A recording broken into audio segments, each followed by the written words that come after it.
Shortage of dumb people doing really stupid things. Welcome to another edition of Idiotology with Lynch and Taco. 101.1 WJRR. Bunch of freaking idiots. All right, and don't forget, just before you say it, we play, you'll get the first keyword of the day.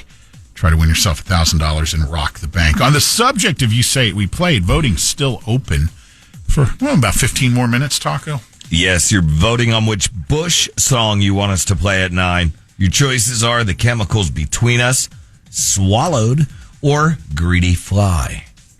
One with the most votes played back, and somebody's winning Brightside tickets to go check out Sublime, 311, whole slew of bands. Pull My Finger. No, Pull My Finger's not playing. Goldfinger. There you go. I'm sorry. That would be the finger. It's a typo here. Let's begin in Georgia. Taking over your mind. Police in Georgia responded to a domestic dispute after a woman stabbed her boyfriend in the butt with a fork. That was probably just fun. No. I guess this is one of these on again, off again, on again, off again relationship deals. Yeah, one of the ones that should just be off. Yeah. Not off again, off. Yeah. Period. So they were in the middle of this big argument, and things got heated and then turned physical, and she grabbed a fork and jabbed it right in his rear end. Better than a knife, you know? Wish one of those meat forks. Oh, God. Yeah, that would be bad. Now, the police, he called police, and that's why I only keep plastic silver in my house. Are you worried about something like this happening? I don't want to upset the wife and take a butcher knife to the chest. So the police arrived, and she claimed she just poked his butt. But he insisted it was a full-on stabbing. You show them the holes? I'm not quite sure. And somewhere in the process here, she left. And then they were willing to arrest her, but she left, and the boyfriend said, I'm going to press charges. Not going to press charges. And it's on again. Right. You had the perfect opportunity to look at those officers and say, she says it was nothing, but when you look back there, there's more than one hole. There's a bunch of fork holes in there. The cops wrapped it up by advising the man to get a temporary restraining order and how to go about doing that. Mm-hmm.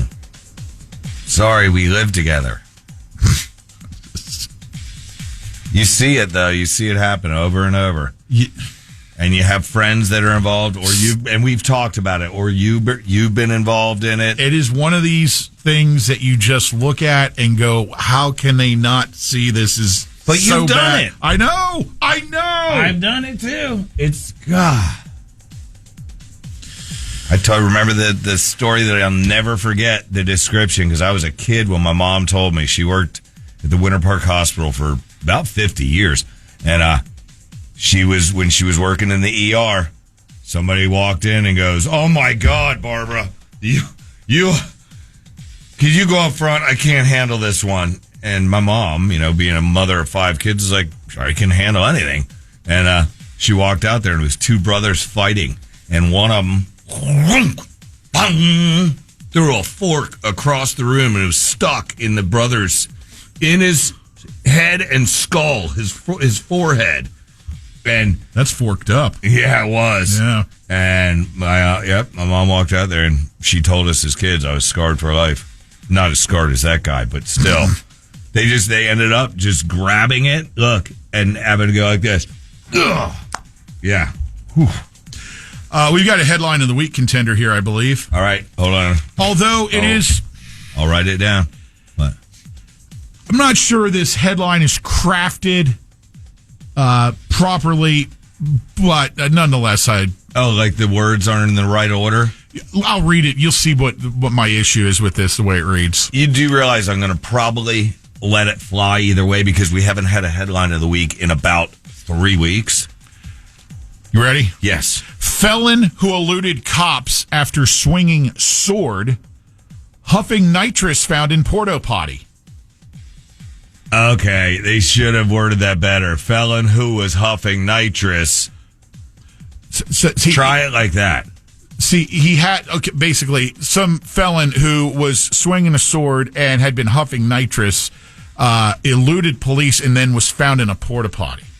Because the way it sounds like the nitrous was in the porta-potty, and he went in there to huff it. Felon who eluded cops after swinging sword, huffing nitrous found in porta-potty. Well, we're not perfectionists. We're just going to say, look, felon that was huffing. You should be, if you do this, though. Hold it up. For a living. I would say that is felon who was huffing nitrous started swinging a sword to elude cops and wound up huffing. Dude, if you're huffing, the last place you should ever go is a porta-potty. You get them damn birthday porta-potties. Oh, my God. I don't know. You're kind of right by the end of the day. I guess because it was so hot this year for birthday. It's cooking. It was cooking good, man. I would walk in there and take a breath and put my shirt over my face, but you have such long peas that you'd have to take a breath, and I was like, oh my God, I'm breathing this. It's cooking duty. Oh, I can think of the. And today, April 24th, is one of our favorite days of the year because it gives us an excuse to play an old school nugget from the show. It's Administrative Professionals Day, Taco. No comment. Which used to be known as, well. Instructional Films from the 60s presents Secretaries Day. Look, there's Linda. She's a secretary. Linda's wearing a miniskirt, pantyhose, high heels, and a beehive hairdo loaded with Aquanet. Here comes Linda's boss. He's smoking a Salem cigarette in the office and asks Linda to get him a cup of coffee. As she turns, he pats her bottom. He's inviting her into his office to take dictation. Mr. Johnson is on the phone with his wife, telling her to eat dinner without him. Next, he tells Janet he wants to thank her on Secretary's Day by taking her out to dinner. Looks like Janet's going to get a raise. Mad Men, anyone? By the way, here's a little fun fact for you. Honestly, to all of our administrative assistants out there. Administrative professionals. Okay, but to all of you, props. Because I know that you bust your buns out there doing, the daddy do list. Do this, do that, do this. Do you know who one of the key figures was in the creation of Administrative Professionals Day? When you mean the original, when it was Secretary's Day? Or Mary Barrett, who is the president of Dictaphone Corporation. Oh, I thought you were going to say Dickie Barrett's mom from the Mighty Mighty Bosstones. Mary Barrett. Anyway, happy Secretary's Day, everybody. Stay.